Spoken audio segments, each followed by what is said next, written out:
Hola, bienvenidas y bienvenidos a esta temporada especial Topo Chico, un proyecto que llevamos desde Penitencia mucho tiempo tramando porque nos parece muy importante que quede en la historia lo que realmente pasó en febrero del 2016 cuando Topo Chico se amotinó y causó terror, no solamente en los medios de comunicación, pero en la comunidad y en las familias, particularmente de quienes estuvieron adentro. Unas historias que en casi 20 años de conocer las cárceles del país nunca había escuchado algo tan terrorífico. Topo Chico fue creado en 1943, un penal en Nuevo León que buscaba encarcelar, que buscaba albergar a las personas más peligrosas de Nuevo León y que terminó siendo justo lo contrario. Un penal donde había drogas, un penal donde había autogobierno, donde se podía ver y monitorear desde las cámaras hechizas al interior lo que pasaba al exterior del penal, lo que pasaba en las diferentes calles de Nuevo León. Un penal que cuando fui, me acuerdo que el director me dejó en la entrada del penal y me dijo: yo no puedo, no tengo autorizado entrar. Nunca había vivido una cosa como Topo Chico y en 2019 un grupo de personas decidieron que Topo Chico tenía que terminar. Teníamos que destruir Topo Chico porque ni siquiera era rentable tomar control del penal, sino deshacer Topo Chico por completo. Entonces esta temporada va a estar increíble porque vamos a sacar lo que los medios no sacaron. Los medios y las autoridades, porque no fue cosa de los medios de comunicación, fue cosa de lo que las autoridades quisieron compartir. ¿Cuánta gente realmente murió en el Topo Chico? ¿Qué pasó? Ese motín que duró más de un día adentro del Topo Chico. Entonces, bienvenidas, bienvenidos. Vamos a platicar con Orlando. En febrero del 2016, durante el desmantelamiento de lo que era el Topo Chico, se revelaron una serie de eventos claves que pusieron en evidencia la complejidad del sistema penitenciario en México. Orlando es una persona clave que participó con todo un equipo para poder extraer a las personas del Topo Chico que estaban tomando y que tenían control absoluta de este centro. Personas que no permitían que ni siquiera, como les dije, el director entrara. Toda la estrategia que Orlando y su equipo hicieron fue importantísima para tomar control del Topo Chico. ¿Cómo se hizo? ¿Qué hicieron? ¿Quiénes son estas personas que determinan que teníamos que cerrar el Topo Chico? Vamos a conocer con Orlando los secretos detrás de cómo se hace una estrategia de inteligencia para tomar control de un penal. En este capítulo se evidencia la necesidad de golpear la estructura completa del sistema penitenciario, especialmente después del cierre del penal el 25 de septiembre del 2019, donde más de 200 personas perdieron la vida. El control de los centros penitenciarios estaba estrechamente relacionado con la seguridad pública, siendo el sistema penitenciario el último eslabón de la cadena de seguridad. Se descubrieron diversas actividades delictivas operadas desde el interior de este centro, como cobros de piso, extorsiones, secuestros, lo que evidenció la influencia de las estructuras carcelarias en las actividades delictivas en las calles. El hallazgo de armamento de alto poder, un centro de monitoreo, como les decía, habían, imagínense, softwares de extorsión y espacios físicos enormes dedicados al culto de la Santa Muerte. Evidenció la complejidad y la organización de las operaciones ilegales dentro de las cárceles, la toma de control del penal del Topo y la posterior revisión de las instalaciones revelaron condiciones completamente inhumanas, donde tuvieron que meter a perros para que olieran a ver si habían cuerpos debajo de esta cárcel, donde los usaban para quitarle la vida desafortunadamente a muchas personas. Habían personas segregadas de la manera más inhumana, con enfermedades contagiosas y la existencia de lujos para los líderes delictivos. La resistencia al cambio por parte del sistema penitenciario fue mayor que la de los propios internos, lo que evidenció la necesidad de implementar estrategias de inteligencia penitenciaria y colaboración con los medios de comunicación para comunicar las acciones realizadas dentro de este penal y para tomar control de este penal. Gracias a la intervención en un penal también de Nuevo León que se llama Cadereyta, se dieron cuenta todo el pensamiento delictivo para poder intervenir sin generar conflictos adicionales. Se identificó la importancia de contar con una estructura completa y organizada para operar un penal de manera efectiva, así como la necesidad de contar con personas de confianza y estrategias de calma y control en situaciones de crisis. Esto y más vas a conocer con Orlando.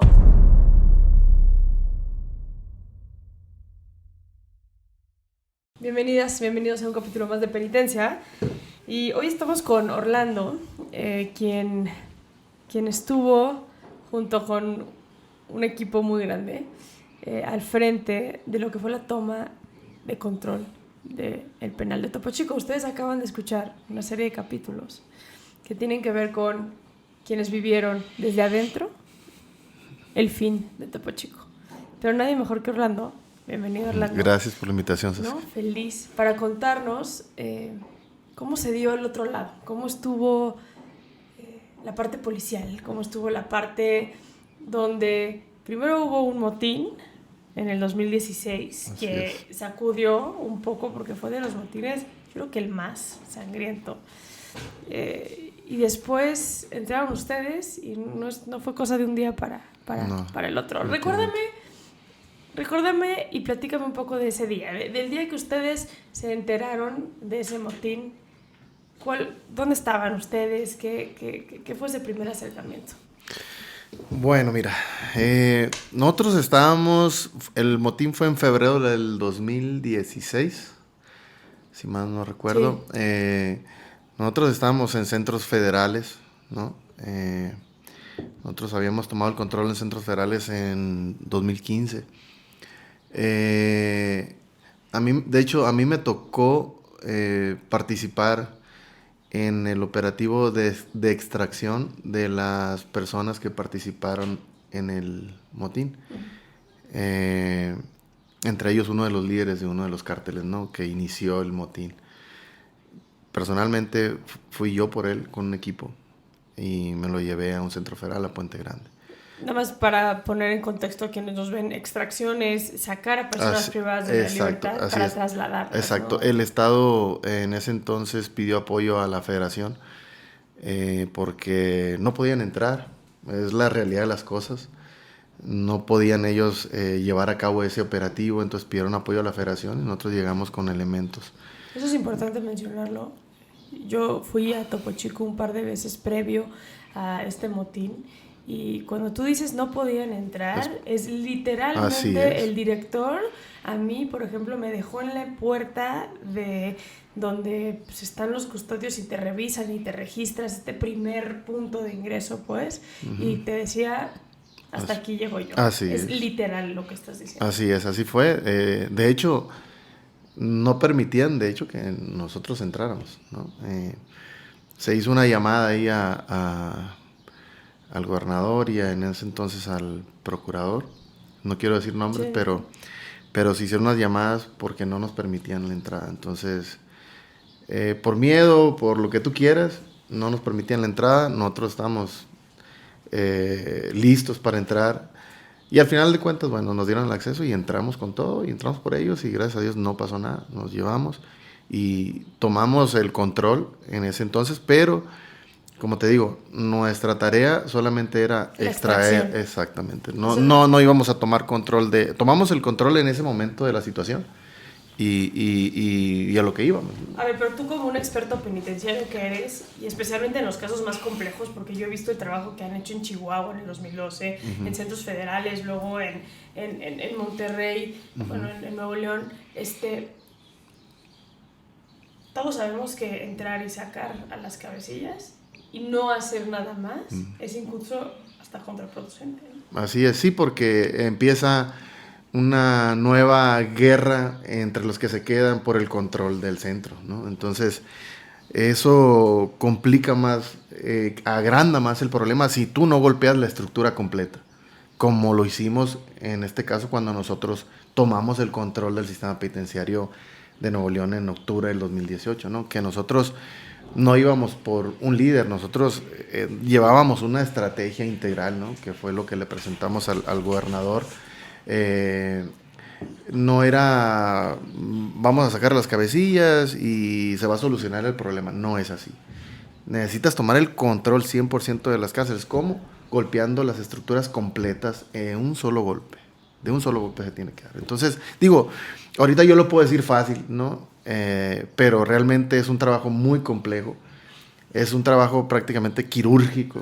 A ver, no nada más no fue fácil, sino estás hablando de que ustedes entraron en octubre del 2018. Así el es. motín fue el 2016. 16, exacto. O sea, incluso para el gobernador en turno fue tomar una decisión muy complicada, el Así decir, Así quiero tomar control del Topo Chico. ¿Nos puedes platicar un poco qué implica? O sea, y hay que entender que quienes nos están viendo probablemente no conocen terminologías tan básicas como el autogobierno, etcétera, etcétera, pero ¿qué implica para un gobernante el decir hasta aquí? Quiero tener control de mis penales. Ok, mira, me voy a ir un poquito para atrás y para contestar tu pregunta, porque nosotros precisamente en el 2017, nosotros todavía estábamos en centros federales, ya andamos ahí prácticamente en la salida, ya habíamos cumplido con el objetivo que nos habían llevado a nosotros a los centros federales, que era el tema de Joaquín Guzmán. Y se presenta la oportunidad de tomar el control del sistema penitenciario de Nuevo León. Nos buscan. Vamos a una reunión con el gobernador. En esa reunión, pues, se acuerda que sí, efectivamente vamos a tomar protesta, nos piden ayuda, aceptamos, y un día antes de la toma de protesta, nos cancelan. Nos dicen que se pospone hasta... Andaba en esas fechas, había una gira por parte del presidente en el estado, y nos hacen saber que la toma de protesta será posterior a la gira del presidente. Entonces, ya no nos vuelven a buscar. Se quedó en el aire. Se enfrió. O sea, exactamente. Le dio frío así al es. gobernador. Exactamente. Sí, bueno, ya lo dijiste. Que de hecho, al tiempo, nosotros que entramos en el 2018 y exactamente cuando cerramos el penal del Topo Chico, que fue en septiembre del 2019, último del 2019. El 25 de septiembre. Él lo reconoce públicamente en la ceremonia que hacemos del cierre. Él lo reconoce. Adentro. Exacto. Él lo reconoce públicamente ante un micrófono y dice que hace un año nos había buscado y había tomado la decisión de contratarnos para tomar el control de las cárceles. Y por uno o por otro motivo no se llevó a cabo, y dice, lo he de reconocer públicamente hoy que me equivoqué, pero aquí estamos y vean lo que está pasando. Estamos cerrando el penal del Topo Chico, la cárcel más emblemática, yo creo que, bueno, de Nuevo León, del país, y yo creo que de Latinoamérica. Yo creo que ha sido una de las peores tragedias a nivel Latinoamérica. De Latinoamérica, y sí quiero decírtelo porque va a salir en los capítulos. La cifra oficial es de 49 personas, pero quiero que sepas que absolutamente todas las personas que han salido en este podcast y que entrevistamos, y yo sé que tú no has visto los capítulos porque cuando estamos grabando este podcast, ahorita tú y yo, los capítulos todavía no están al aire, todos concuerdan que son más de 200 personas que fallecieron allá adentro, ¿no? Entonces, gente que lo vio, o sea, gente que dice, claro. Incluso hay un chavo que trabajaba en el área médica que nos dice 49 las que tenía yo en el área médica nada más, ¿no? Sin contar todas las pilas y pilas que habían de cuerpos adentro del Topo Chico. Entonces, sí creo y me atrevo a decir que incluso tras el motín de Ecuador y demás, de Latinoamérica estamos hablando de así es, de la cárcel. Sí, totalmente. Entonces, a ver, ya tenemos este contexto que es que, y yo sé que tú no piensas y lo voy a decir, que el Bronco en su momento le dio miedo porque yo trabajaba en gobierno federal en ese momento. Sí. O sea, a mí me tocó estar cerca de ustedes cuando fue el motín y ver cómo se tenía que tomar control absoluto en ese momento y no se hizo, por una razón o por otra razón. Así Ahora, es. tú como experto en materia penitenciaria, ¿por qué hay tanto pedo en este país por tomar control de los centros? ¿Qué intereses se tocan? ¿Cuál es el miedo de los gobernantes en decir, no quiero? Cuando ustedes han mostrado las cifras en Chihuahua, Nuevo León, de la toma de control de los penales, disminuyeron Así brutalmente es, los así delitos de es. alto impacto. ¿Por qué? Es oro molido para un gobernador. ¿Qué pasa en México que da miedo? Mira, yo creo que no, yo no, bueno, puede ser que sí, en cierta medida sea miedo, pero yo creo que es falta de voluntad política por parte de los gobernadores. Eh, el sistema penitenciario es el último eslabón en la cadena de seguridad y no son votos. Y realmente no creen que tomar un control de un sistema penitenciario vaya a beneficiar los índices delictivos. Pero ahí están los números, ¿no? Exactamente. Sí, nosotros siempre cuando vamos y platicamos con algún gobierno, les explicamos con datos del propio secretariado ejecutivo. Entonces, ahí están los números. No es como que uno los invente, ¿no? Entonces, no se puede mentir en algo así. Y les mostramos los números, pero por eso te digo, se ocupa voluntad política para tomar una decisión así. Entonces, pero, ¿sabes cuál es también algo que influye? Que anteriormente, años atrás, cuando pasaba un problema en las cárceles, era muy esporádico, muy allá, aquí, pero yo creo que Chihuahua, así, digamos, de los problemas más, de los estados que han tenido grandes conflictos en las cárceles, Chihuahua fue el que empezó. Sí. Que nos y el que sigue, desafortunadamente. nuevamente, ¿no? Sí, sí, que sí. nos tocó ser parte de la estrategia y de retomar el control de las cárceles y de las calles, ¿no? Porque era una estrategia integral, ¿no? Nuevo León, o sea, Chihuahua y Nuevo León han sido, yo creo que, de los sistemas penitenciarios más conflictivos en el país. Ahorita ya el Estado de México, la Ciudad de México, Campeche, lo que acaba de pasar en Campeche, en La Pila, San Luis Potosí. O sea, ya lo estamos viendo en todos lados. Las cárceles son una bomba de tiempo. Y que si los gobernantes no ponen atención, tarde que temprano les va a explotar en las manos, que es lo que está pasando actualmente. Entonces, siempre los problemas en las cárceles van creciendo. El autogobierno, que los grupos delincuenciales que operan al interior los dejan hacer lo que quieran. Óyeme, en el Topo Chico, tú lo viste porque estuviste muy cerca en otro de todo lo que hicimos. Tener un centro de monitoreo adentro de la cárcel de los delincuentes, o sea... Pero a ver, eso quiero que se aclare, de los delincuentes. O sea, ustedes Sí, encontraron claro. un C3 o un Sí, C4 sí, o sea, adentro de la así celda es. del titular. Así es. Y es más, vamos a compartirles el video, mientras vamos a subir ese video Así en es. esta edición.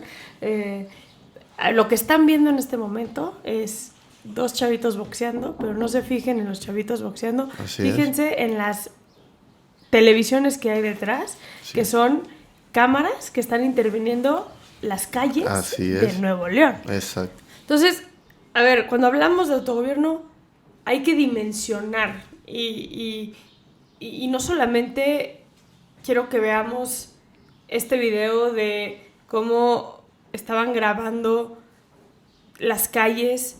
¿Para qué? ¿Para qué grabar las calles? Porque pues, mandan a matar a gente, mandan a extorsionar y el control lo tienen desde dentro de la cárcel. Claro. ¿O por qué monitorear desde dentro de una cárcel lo que está pasando en el exterior? Quiero que la gente dimensione cómo sí impacta lo que pasa dentro al exterior. Claro.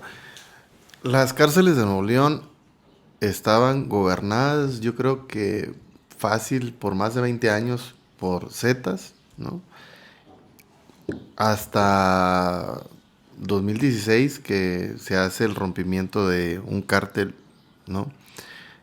Que se forma el cártel del noroeste, ¿no? Y comienza el mismo cártel de los Zetas fraccionado en dos, comienza la guerra interna, ¿no? Por la toma del control de las cárceles.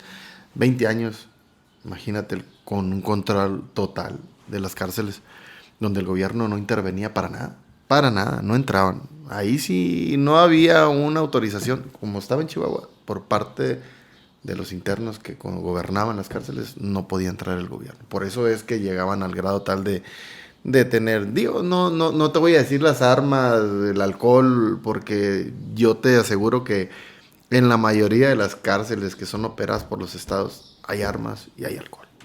Escondidas, como sea, pero hay. Pero un centro de monitoreo, o sea, ya estamos hablando de otra cosa, ¿no? Tener un centro de monitoreo dentro de una cárcel no es cualquier cosa, o sea, ya es porque no hay manos del gobierno hacia el interior, ¿no? Entonces, ¿por qué a ti como ciudadano te afecta que dentro de una cárcel los delincuentes tengan monitoreado las calles y el propio centro penitenciario? Pues te afecta mucho. ¿Por qué? Porque desde adentro de una cárcel se ordenan homicidios, se ordenan secuestros, se ordenan cobros de piso, extorsión, robo de vehículos, robos de casas. Entonces digamos que ese güey que está monitoreando le está hablando, porque obviamente tienen sus celulares, Claro, y le claro. está diciendo a su gente de afuera, opérame este pedo, Así es. levántame este güey, cobra Así piso es. aquí. Así es. Por eso es importante Claro. que ese güey cuando esté privado de su libertad, pues ya no tenga control sobre Exactamente. lo que pasa en este. Exactamente. Todas las estructuras que operan al interior de las cárceles operan las calles. O sea, porque, digo, al final de cuentas, estás en una cárcel, sí, tienes teléfono, tienes esto, tienes lo otro, pero ¿de qué te sirve un teléfono? Ni más que para que te comuniques con alguien que está dentro. Pues no, o sea, el teléfono lo quieren para operar, obviamente, hacia el exterior, ¿no? Entonces, y los centros de monitoreo y todo lo demás con lo que ellos cuentan, pues es para lo mismo, ese es el fin. No es lo único que encontraste cuando entraste, No. cuando entraron tú y tu gente. No. Platícame, o sea, para que la gente dimensione qué fue el penal que ustedes tuvieron que controlar. Sí, mira, bueno, como te decía ahorita, obviamente encontramos armamentos de alto poder, muchas armas encontramos, y con una de ellas nos hicieron frente el día que tomamos que hicimos el traslado de las 500 personas privadas de la libertad hacia centros federales. Armas Pero, que largas. sí, armas largas, cortas. armas cortas, cartuchos, etcétera, ¿no? O sea, armas. Sí, claro. No, no estas cosas que vemos Sí, en las no. películas de El cepillo de dientes. Armas largas, encontramos una R15, dos AR-15, una MP5, como 6 o 7 armas cortas.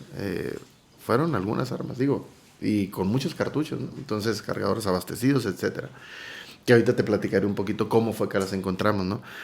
Pero encontramos muchas cosas, pero entre ellas el centro de monitoreo y un software de extorsión que traía una base de datos, yo creo que unos 2.000, 2.500 privados de la libertad, ¿Dónde encontraron esa base? escondido dentro de una pared. Una pared, ¿no? Sí. Tuvieron que romper. Sí, rompimos la pared y ahí estaba el software. Ellos ya sabían que nosotros íbamos a intervenir el penal, porque escondieron todo lo escondieron. Entonces, ¿cómo lo hacían? Lo hacían a través de la gente de mantenimiento. Entonces ellos hacían los trabajos para esconder todo lo prohibido, ¿no? Ese software está impresionante porque era una base de datos, como te digo, de 2.000, 2.500 privados de la libertad. ¿Y qué venía en esa base de datos? Venía quién era, nombres de sus familias, Nombres imágenes completos, fotos de sus familias y ubicaciones de sus domicilios vía satelital, con GPS, fotos de las casas de frente. Y decía en esa información, decía, por ejemplo, fulano de tal nos puede dar 20,000 pesos a la semana. Esta otra persona, pues, no trae nada, pero con trabajo nos va a pagar, cabrón. Entonces, Así eran, así es como operaban los Zetas. Entonces, no nada más extorsionaban al 100% de las personas que estaban privadas de la libertad, sino a toda su familia, claro, y a toda así su es, gente afuera. así es. Era un sistema de extorsión bien organizado, muy cabrón. O sea, yo en lo que tengo trabajando en la seguridad pública, nunca me había tocado Ver algo. algo tan complejo, tan bien estructurado, tan bien organizado, la verdad, y menos dentro de una cárcel. También había como un escenario, un gimnasio de Santa Muerte, sí, ¿no? sí, había una Santa Muerte, que te puedo platicar una historia muy cabrona de eso. Estaba una Santa Muerte que medía 2 metros. La tenían con unos perros hechos de papel, ¿no? Con los ojos rojos, la muerte igual con los ojos. Te puedo compartir el video, no sé si ya te lo compartí. Pero en Nuevo León, en específico, voy a hablar lo que es dentro de las cárceles porque fuera no me consta, pero la población penitenciaria en el estado de Nuevo León, yo creo que un 80% es devota de la Santa Muerte.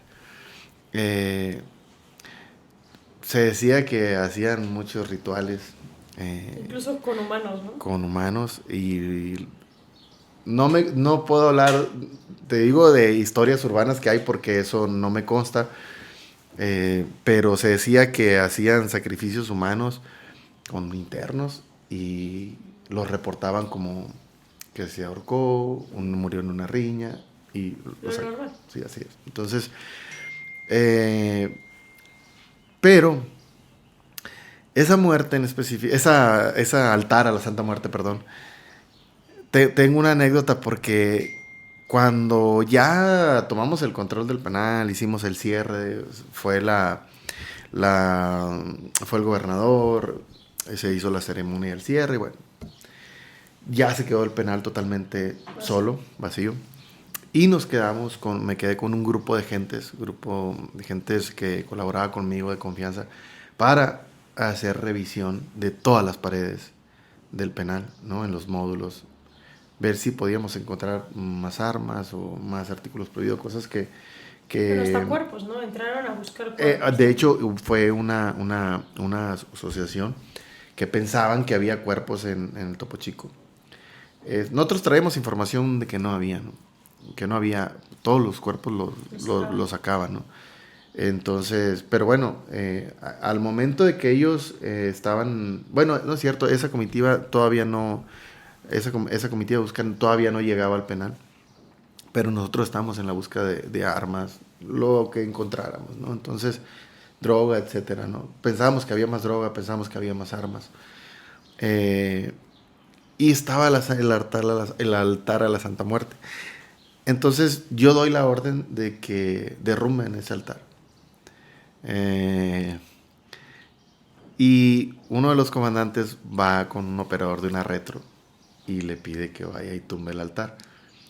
A lo cual contesta que no, que le da miedo. Y bueno, soy más contundente en la orden. Y agarran al chofer, se lo llevan con la retro. Y al momento de quererle pegar con la cuchara al altar, se le apaga la máquina 3 veces. Entonces ya me llaman por radio y ya me dicen, señor, me dice, no puede, no, estamos batallando porque se le apaga la máquina. Entonces ya me acerco y yo molesto, ¿no? Porque dije, esta es cosa del operador, no, realmente él es el que está apagando la máquina. Y uno de los muchachos que trabaja conmigo sabía operar la máquina.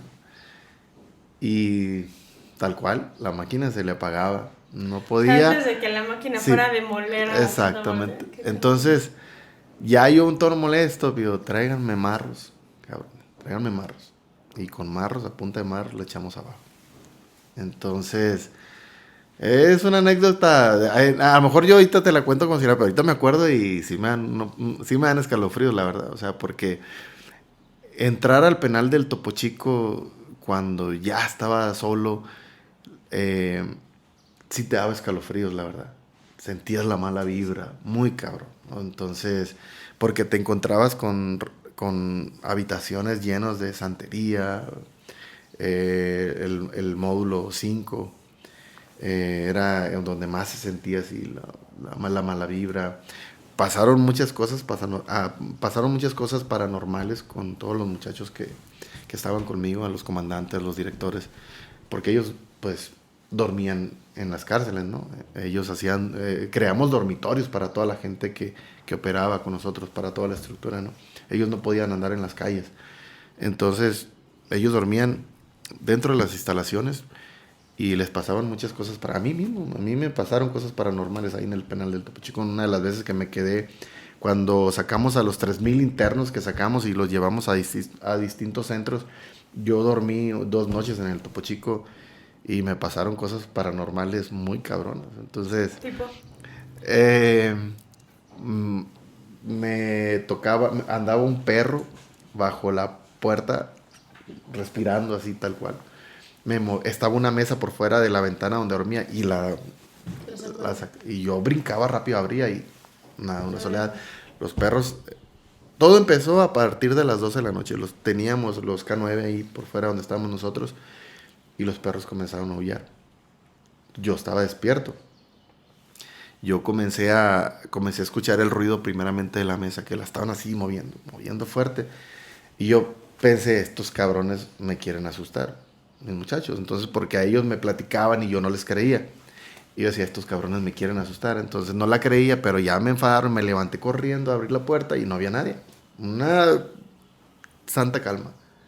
Entonces, y así me volvió a acostar, lo mismo, y ya comencé a escuchar el perro abajo de la puerta respirando. No, fueron una bola de cosas que ya mejor no hice caso. Me tapé y me dormí. ¿Quién sabe qué hora me dormí? Qué cabrón que te hayas dormido. Sí, el Topo Chico fue un penal y tú hablas de temas de santería y de temas de la Santa Muerte y demás, pero también de mucha inhumanidad. Sí, total. Yo me acuerdo un espacio, una de las veces que entré, un espacio donde estaban toda la gente con tuberculosis. Y los psiquiátricos. Y los psiquiátricos, sí. que los tenían encerrados, sí. pero bien, estaban gusanos en el piso, sí. ¿te acuerdas? Sí, eran como unos gusanos en el piso gordos. Así es. Y a ellos les aventaban como cubetas llenas de comida y ahí se tenían que... Y ahí los bañaban también. Y ahí los bañaban. Cuando los llegaban, ¿no?, a bañar, ¿no? Sí. Esa área, como bien muy dices, dolorosa. sí, es triste ver. Fue triste ver la situación en la que vivían.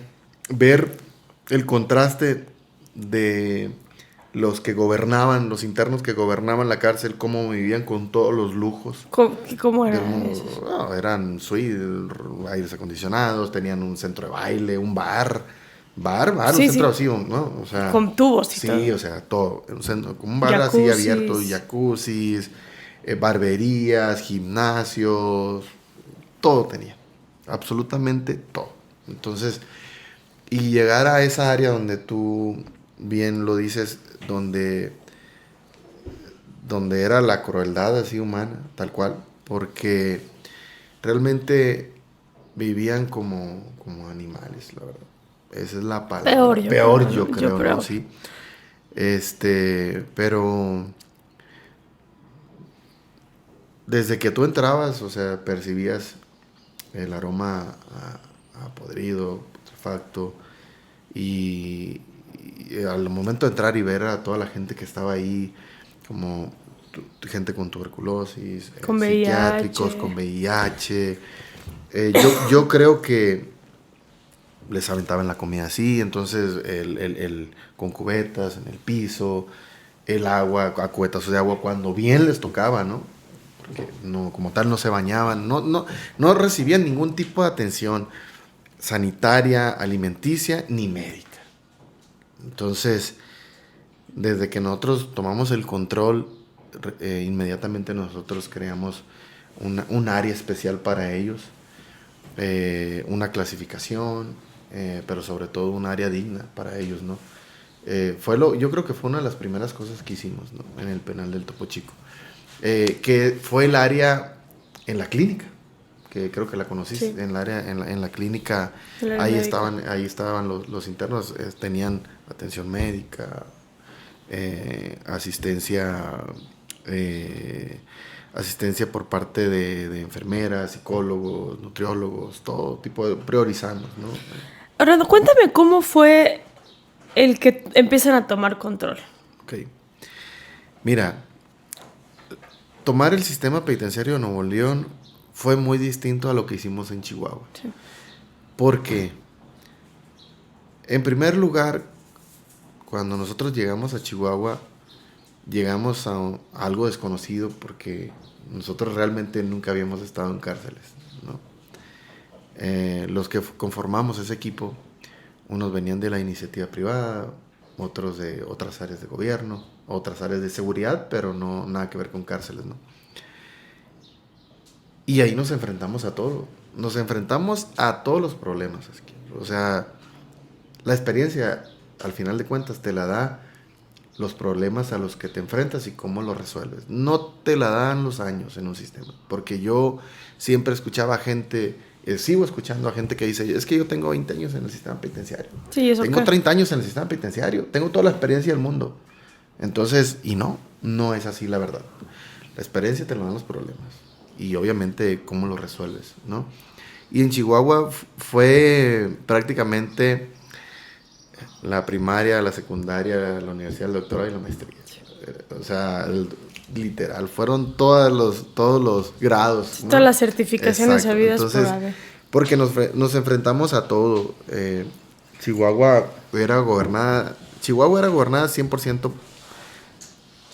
por la delincuencia, tanto en las cárceles como en las calles. Y bueno, fue una estrategia integral, nos enfrentamos a todos, sufrimos bajas, infinidad de cosas, estar lejos de las familias, andar de un lado a otro. Eso es importante decirlo, dormían ustedes en los penales exacto. por seguridad también, Exacto. porque Sí. por lo menos salías y quizá te daban bajón. No, desde el día 1 a nosotros nos estaban amenazando. Desde el día 1 que tomamos el control de las cárceles, ya nos estaban amenazando cómo conseguir los teléfonos, porque había gente involucrada del sistema, custodios, etcétera, ¿no? Pero No eran nada más ustedes contra las personas privadas de la no era libertad. contra el sistema también. O sea, era algo impresionante. O sea, yo creo que te puedo decir que en Chihuahua batallamos, igual Nuevo León, no, batallamos menos con los internos que con los propios empleados que estaban en contra de que llegara gente de fuera a tomar el control de las cárceles, ¿no? Pero al final lo logramos. Entonces te decía, Chihuahua fue muy distinto porque fue más de choque. Fue más de choque porque íbamos aprendiendo, pero lo solucionábamos, ¿no? Entonces, después, bueno, vamos a centros federales, pero en centros federales realmente, Sí, la verdad, fue fácil porque teníamos recursos humanos, teníamos recursos económicos, Estructuras. Sí, no es lo mismo, a ver, y eso es importante, Sí, que claro. la gente imagínese que cuando hablamos de centros es que hay muy pocas tomas y la gente no puede tan fácil googlear centros federales en México, pero son megacárceles como las de Bukele versus un Topo Chico, que es lo que acabas de, ¿no? O sea, y hay un abismo de diferencia entre penal y estatal que Sí, federal. muchísima, o sea, en todo, ¿no? Entonces, llegamos a Nuevo León con un sistema penitenciario igual en manos de la delincuencia, 100%. Llegamos con toda la estructura. Y bueno, ¿qué es lo que hicimos? Primero que nada fue fortalecernos, fortalecer a la estructura. ¿En qué sentido? Comenzar a dar de alta personal de nosotros, comenzarlo a meter hacia el interior de cada centro, comenzar a observar, comenzar a identificar ¿Quiénes las son los estructuras, custodios corruptos? ¿Quiénes todo. son? Identificamos tanto al personal como a las estructuras que operaban hacia el interior. Eso fue lo primero que hicimos. Cuando dices estructuras, ¿te refieres a hacer un árbol criminológico de quiénes Total, están adentro del así penal, es. quién le responde a quién? Así es, Ok. así es. Desde el más alto nivel hasta el más bajo, hasta el que les barre. Entonces, ¿por qué? Porque el día que nosotros diéramos un golpe a estas estructuras criminales, iba a ser uno solo, para nosotros tienen tomar una el control. oportunidad, claro. Así es. Entonces, eso fue lo que hicimos, fue mucha inteligencia, la verdad. Fue mucha inteligencia, porque no queríamos desatar una guerra de cártel de los Zetas Noroestos contra el gobierno. Queríamos proteger a los policías de una guerra, de que nos mataran, porque en Chihuahua no lo hicieron, nos comenzaron a matar custodios para infundir el miedo. Sí. Entonces, aprendimos de muchas cosas, tratamos de no cometer errores que cometíamos en Chihuahua, o no errores, pero eran acciones que a lo mejor no pensábamos en una consecuencia. Y aquí en Nuevo León ya teníamos las posibles reacciones. Entonces ya sabíamos cómo iban a reaccionar. Se hizo toda la inteligencia, exacto, digamos. Exacto. Entonces sabíamos que si tomábamos esta acción, sabíamos cuál iba a ser la reacción y cómo íbamos a pagar esa reacción. Entonces nosotros ya íbamos preparados con todo, ya llevamos toda la estrategia. Entonces, te puedo decir que la principal estrategia que usamos en Nuevo León fue inteligencia. Inteligencia penitenciaria, fue tanto infiltrar gente. Y también usar los otros penales, porque una de las estrategias fue meter los medios de comunicación en el motín de Cadereyta, que es otro penal, para transmitir. Así es. O sea, es bueno que los medios de comunicación nos ayuden a informar. Así es. ¿No? Que esto está pasando y que los del Topo Chico digan, ay cabrón, estos güeyes van en serio. Así es. Fíjate que hay una anécdota de precisamente de Cadereyta. Antes de que interviniéramos el penal del Topo Chico, el primer penal que intervinimos fue de Cadereyta. Cuando nosotros llegamos a Nuevo León, el primer penal al que vamos a conocer es el Topo Chico. Va otra persona conmigo, un socio y un grupo de agentes de seguridad, y no nos querían dejar entrar, ¿no? Nos entrevistamos con el director y con el comandante. Entonces nosotros todavía no tomábamos el control de las cárceles, pero yo ya había hecho una investigación previa de quiénes eran los cabecillas del penal del Topo Chico, quiénes eran los cabecillas del penal de Apodaca, quiénes eran los cabecillas del penal de Cadereyta, ¿no? Entonces nosotros vamos a conocer el penal del Topo Chico, me entrevisto con el director, con el comandante y le pido el acceso. No, sí, ellos pues obviamente nos dan el acceso, pero nos dicen, le pregunto, oyes, a ver, necesito hablar con esta persona, le dicen el Charal. Sí, el famoso, ¿no? Charal.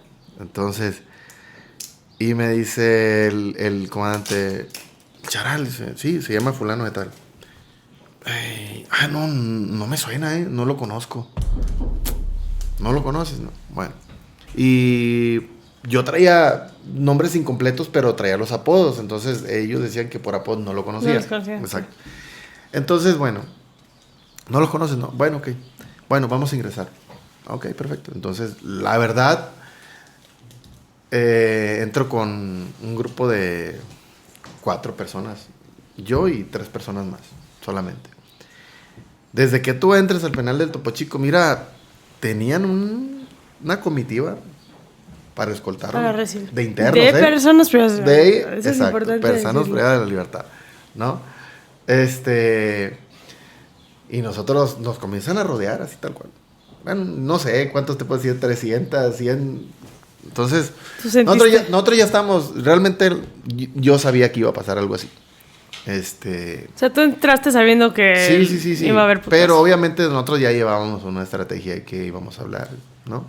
Nosotros llegamos con la banderita de venimos en paz, ¿no? Pero era parte de la estrategia, ¿no? Claro. Entonces, porque realmente tú como estratega en seguridad pública debes de aprender a ver cómo piensa un delincuente, que es parte de la criminología, ¿no? Entonces, debes de aprender a ver cómo piensa un delincuente y cómo puedes meterte, ¿no? Sin causar un conflicto, ¿no? O poner en riesgo tu vida. Entonces, fue lo que hicimos. Entramos y, bueno, nos comenzaron a seguir, que ahí es donde yo tomo el video de un altar en una cancha. Donde era finales de octubre, creo que 18, 20 de octubre, entonces ya se acercaba el Día de Muertos. Entonces ellos en una cancha tenían altares, pero inmensos, donde tenían a Lascano y a otro personaje que fue muy emblemático ahí en el Topo Chico. Sí. Este güey, Ay. Que ahorita no me acuerdo, ¿cómo le decían? Bueno, ahorita te digo el apodo. Tengo su cara aquí con su, sí, con su gorra. Exacto. Bueno, ahorita.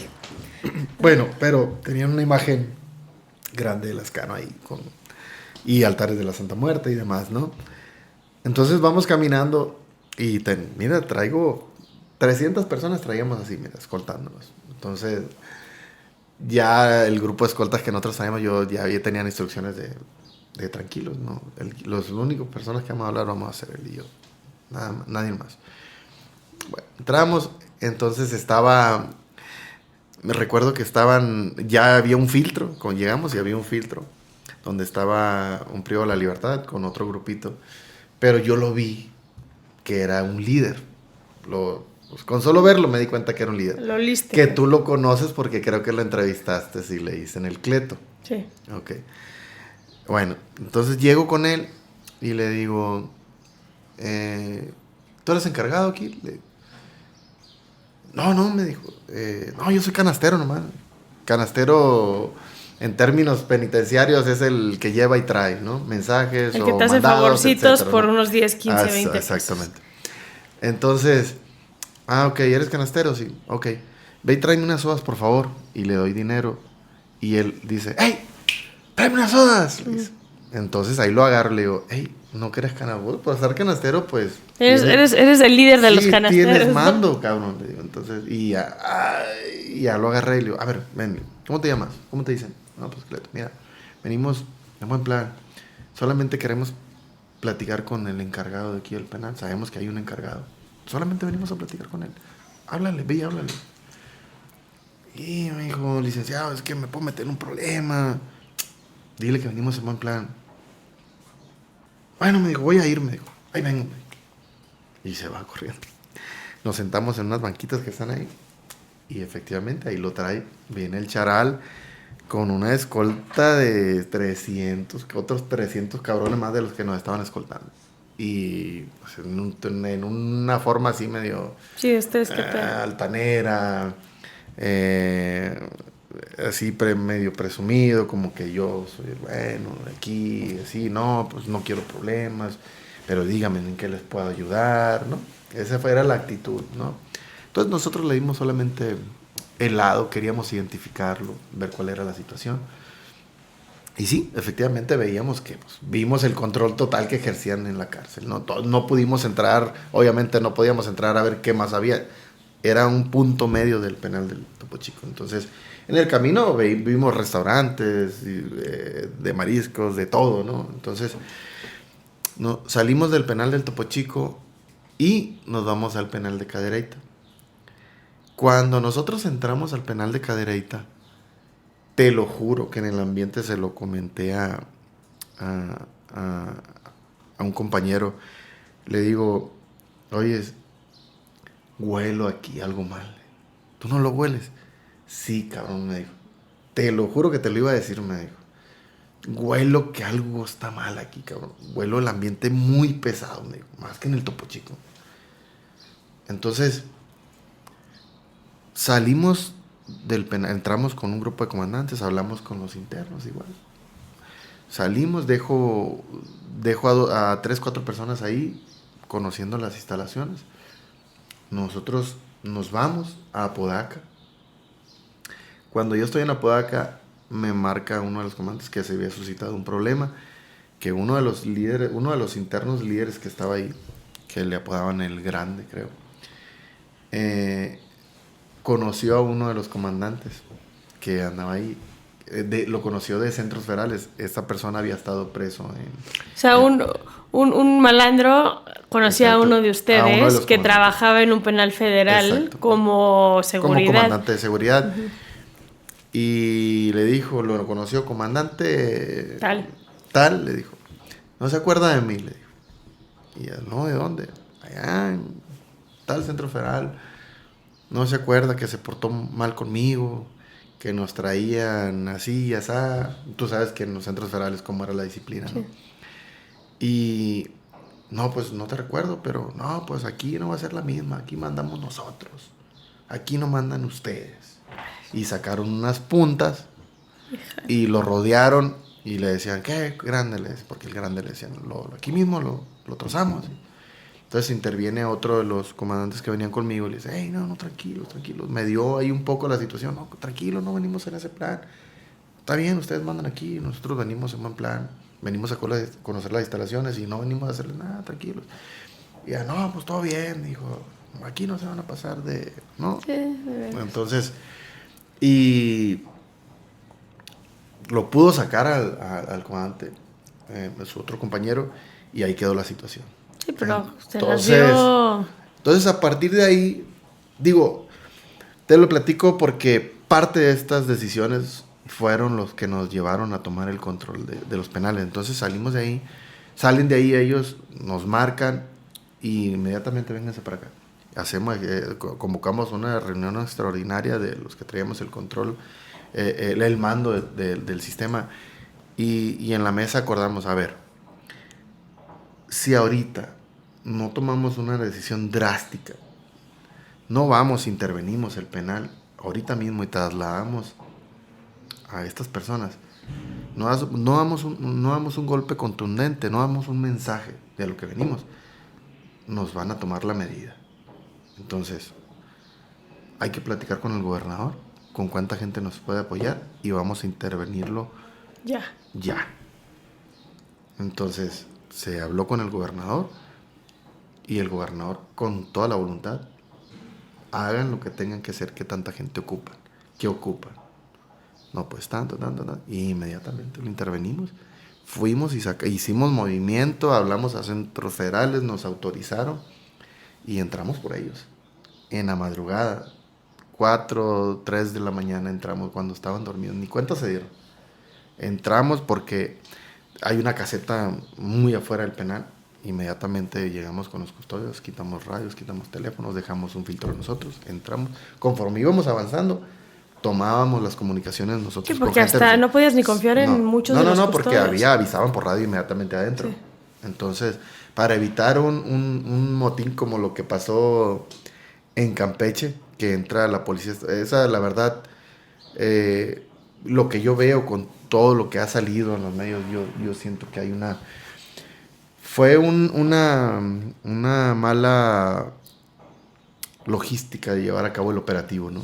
A ver, es desconocimiento de las autoridades. Exacto. Y es no control en el penal, porque si tú entras a sacar a personas privadas de la libertad para trasladarlas a penales federales y se te amotinan, donde hay casi 30 lesionados. Así es. Sí, fueron muchos factores, ¿no? Pero en la parte de seguridad creo que tomaron malas decisiones, llevaron a cabo de una forma errónea el operativo. Entonces, pero bueno. Creo que es importante decirlo, a las personas privadas de la libertad su máximo miedo es irse a penales federales. Así es, exactamente. Entonces es a lo que más defienden, a lo que más le temen. Así es. Si tú quieres controlar un penal, pon el rumor de que van a haber traslados a penales federales. Sí, tienes que cuidar. Digo, creo que todavía no llevaban a cabo el traslado y ya estaba en medios el que iba a haber. Es más, en el Estado de México creo que no hace mucho iba a hacer un traslado y ya estaba la publicación, hasta la publicación de las listas, ¿no? Sí, entonces, porque ese rumor corre rapidísimo dentro de las cartas. Para operar un sistema penitenciario, para tú controlarlo, necesitas estructura, necesitas un grupo de gentes que tenga la experiencia y de confianza total, ¿no? De quien va a liderar ese proyecto. Entonces, como es el caso de nosotros, tú lo sabes perfectamente. No es que va a llegar Orlando y va, por arte de magia, va a solucionar, no. Es un grupo de gentes que viene conmigo y que tienen experiencia en todos los sentidos, ¿no? Entonces, te decía, llegamos acá, retomando el tema de Caraita, llegamos y conforme íbamos llegando íbamos tomando el control de cada punto, ¿no? Ya era algo planeado que hicimos, ya sabíamos qué hacer. Y sí, nosotros entramos al penal y mira, sin ni un ruido, llegamos y vámonos. Inmediatamente hicimos la extracción rápida, de manera sigilosa, sin ningún altercado. Sacamos esa vez, yo creo que fácil como a más de 200 personas. En una noche. En una noche.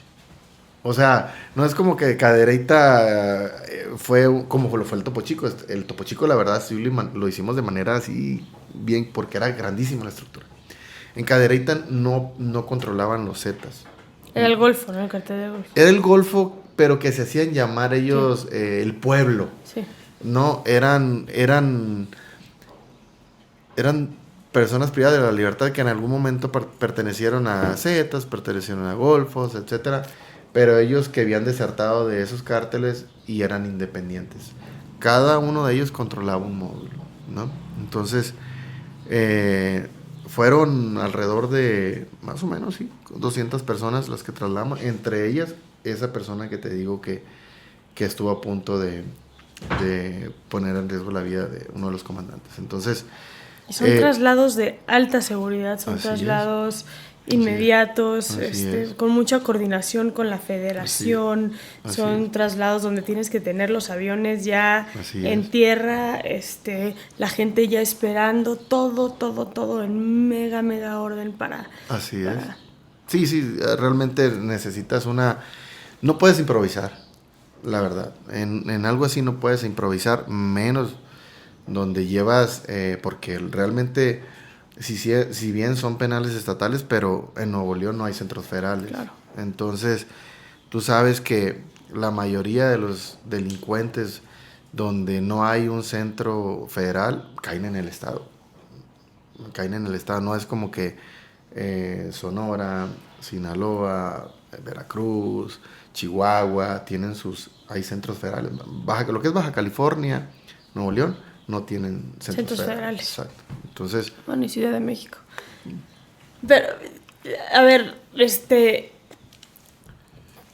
digo, para ir cerrando, porque creo que nos acabas de dar un súper panorama, ¿qué significó para ti ese? Yo me acuerdo de ese 25 de septiembre que estábamos sacando los últimos 300 PPLs ya de manera como más simbólica del Topo Chico, porque a mí me tocó también estar en el traslado del Topo Chico, ese que empezamos a las 7 de la noche y terminamos a las 2 de la tarde del siguiente día, con Alex justo, que está detrás de cámaras. Y estuviste también en el traslado de los 3000, ¿no? También. Participaste ahí, también, estuviste presente. Fueron 3 días. Sin dormir. No, estuvo brutal, sí, ¿no? Estuvo brutal. Yo es de las cosas más impresionantes que me ha tocado vivir. Pero yo volteé a ver las caras de ustedes ese 25 de septiembre y tú lo sabes, yo soy una firme creyente que necesitamos controlar los penales. Eso no quiere decir que, porque no estoy de acuerdo con Bukele, ¿no? Eso no quiere decir ausencia de derechos humanos, no quiere decir nada de esto, es controlar los centros penitenciarios para garantizar el bienestar de la ciudadanía. Así es. Porque al final es lo mínimo que puede hacer un gobierno, un Estado por sus ciudadanos, ¿no? Yo volteé a ver las caras de ustedes en ese evento. ¿Qué significa para ti el haber esa línea en el tigre? Mira, ahorita que te escucho hablar, te lo juro que se me enchinó la piel de acordarme de todo lo que nosotros vivimos y lo que representó esa ceremonia del cierre, la verdad. Porque si bien es cierto que fue un tema de mucha inteligencia, fueron muchas las situaciones que se nos presentaron durante esos 2 años y medio, 3 años, ¿no? Que estuvimos en el sistema penitenciario de Nuevo León, porque el Topo Chico lo cerramos al año, ¿no? Que el gobernador lo quería cerrar en 2 años, pero creo que eso es algo importante de lo que podemos hablar también. Pero bueno, te contesto tu pregunta. Para mí fue un tema de orgullo y lo sigue siendo. Y creo que toda la gente que estaba detrás de nosotros es el mismo sentir, ¿no? Orgullo y pasión, porque la verdad a nosotros nos apasiona este tema. Eso creo que es importante que lo menciones, la pasión. Yo conozco, me puedo atrever a decir, a la gran mayoría de ustedes, de tu grupo, y todos tienen esa característica. Sí. O sea, porque hay que decirlo, y yo se los reconozco y se los agradezco como ciudadana, como mexicana. tú dejaste tu vida, dejaste tu familia, Sí, dormías adentro de la... No obstante, cuando cerró Topo Chico te fuiste a vivir adentro de Apodaca, Sí. estuviste viviendo adentro del penal, o sea, tu vida y la vida de todos ustedes se vuelve, y no nada más de todos ustedes. Hoy custodias, especialmente en centros federales, dejan su vida por servir. Sí. Y lo mínimo que podemos hacer como país es generarles las condiciones a los penitenciaristas de este país para que puedan trabajar sin miedo a la muerte, ¿no? Ustedes en Chihuahua perdieron a unos cuantos. Aquí en Nuevo León tuvieron mucha suerte porque, como dice, se aprendió. Pero espero, Orlando, de verdad que esta entrevista permee, que esta temporada no se quede como una temporada más de penitencia, sino que la gente la vea y entienda la importancia de hacer lo que ustedes hacen. Sí, no, digo, realmente lo dices bien, dejamos la vida, sacrificamos a estar cerca de nuestras familias, y la verdad, te hablo por mí, creo que te hablo por toda la gente que colabora conmigo, que lo hacemos con todo, por eso te decía, es tema de orgullo, es tema de pasión, porque lo hacemos con toda la convicción, con todo el orgullo, con toda la pasión. Sí. Y eso, al final de cuentas, si uno no tiene el respaldo de su familia, realmente no puedes hacerlo, no puedes estar. A mí se me vino a la mente ahorita que tú estás hablando de eso, de que en riesgo nuestras vidas. Creo que viste un video el día que intervenimos el Topo Chico, que trasladamos a los 500 privados de la libertad, que fue un operativo, la verdad, con saldo blanco. Sacamos a los líderes, nos los llevamos a los centros federales, y se quedó un grupo de custodia que yo dejé. Encontramos mucha droga y seguíamos buscando droga y otras cosas, ¿no? Todavía estaba toda la población que se había quedado.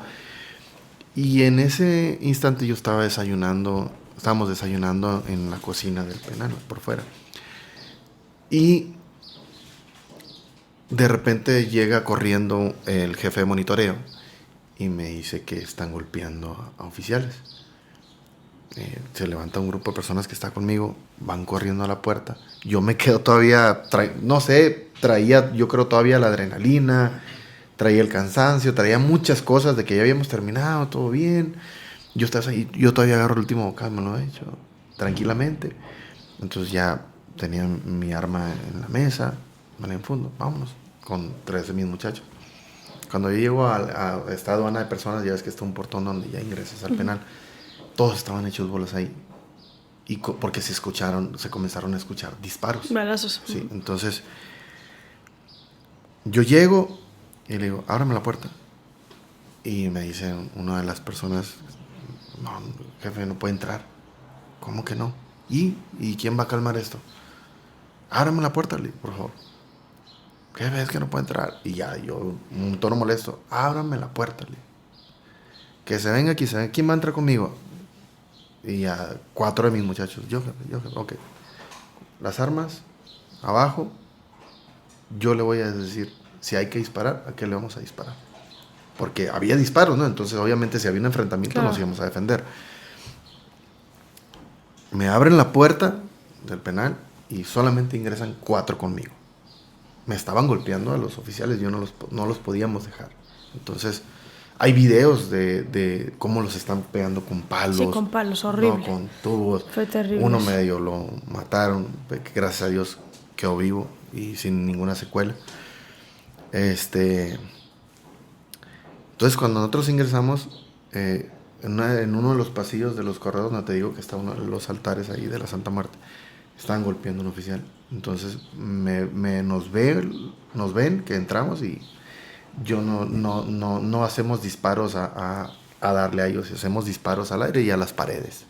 Porque lo que menos queríamos era lastimar a los privados de la libertad, ¿no? Que se hubiera pérdidas humanas, ¿no? Porque eso es lo principal, ¿no? Pero íbamos armados por si había un ataque hacia nuestra persona, ¿no? Entonces quiero aclararlo. Y así fue, comenzamos a hacer disparos al aire, a las paredes, con el fin de que ellos sintieran el miedo de que íbamos a entrar con todo. Entonces, así fue como realmente logramos calmar a la población. Entramos, mira, me abrieron un portón y estaba toda la población enardecida. Entonces nosotros comenzamos a apuntarle de ahí, tranquilos, al piso todos, al piso todos, al piso todos, y comenzamos a hacer disparos al aire. Nosotros estábamos pendientes si nos podían hacer un disparo porque, te digo, al final de todo encontramos las armas, ¿no? Entonces, gracias a Dios no pasó nada, no hubo ninguna pérdida humana, pero tomamos el control del Topo Chico ese día.